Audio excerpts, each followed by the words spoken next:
I have a plan for the people of my country, for my country.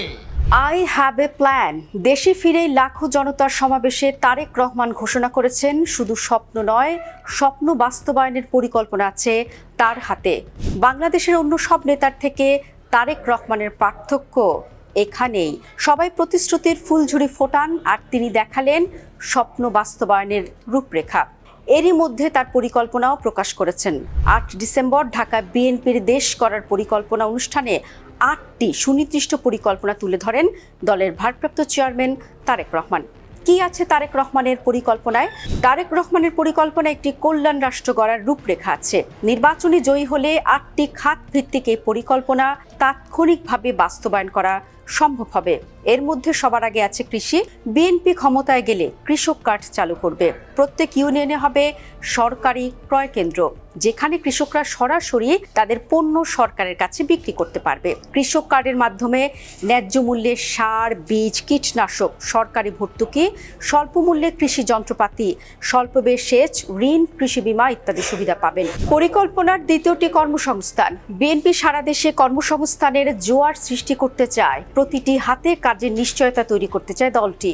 প্রান্ত থেকে কেন্দ্র পর্যন্ত মানুষের কর্মসংস্থান সৃষ্টির জন্য ৩৬০ ডিগ্রি পরিকল্পনা হাতে নিয়েছে বিএনপি, যার বড় অংশ জুড়ে রয়েছে নারীকে অর্থনৈতিকভাবে স্বাবলম্বী করা। তারেক রহমানের তৃতীয় পরিকল্পনা ফ্যামিলি কার্ড। ফ্যামিলি কার্ডের মাধ্যমে পর্যায়ক্রমে দেশের প্রতিটি পরিবারকে খাদ্য সুবিধা দেবে বিএনপি সরকার। চাল, ডাল, তেল ও লবণের মতো নিত্য প্রয়োজনীয় জিনিস পাবেন এই কার্ডের মাধ্যমে। চতুর্থ খাতটি শিক্ষা। এর মাধ্যমে প্রত্যেক শিক্ষকের হাতে থাকবে ট্যাব। শিক্ষাকে আনন্দময় ও কার্যকর করার জন্য বিএনপির পরিকল্পনা অনেক।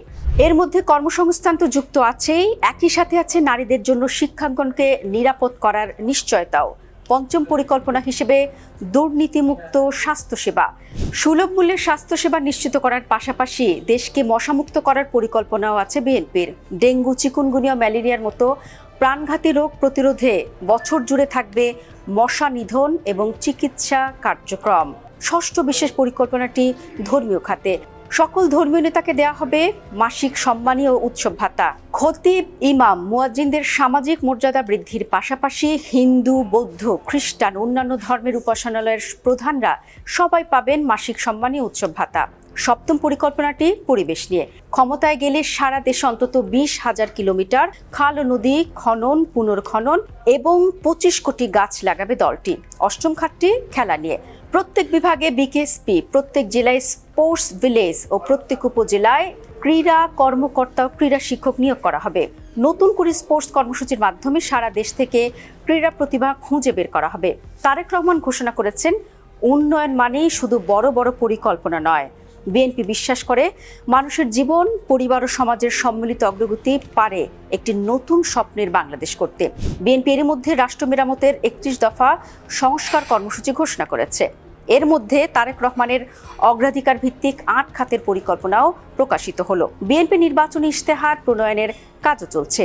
বিএনপির ৩১ দফা ও তারেক রহমানের অগ্রাধিকার পরিকল্পনা নিয়েই তৈরি হবে বিএনপির নির্বাচনী ইশতেহার, এমনটাই ধারণা করছেন রাজনৈতিক বিশ্লেষকরা।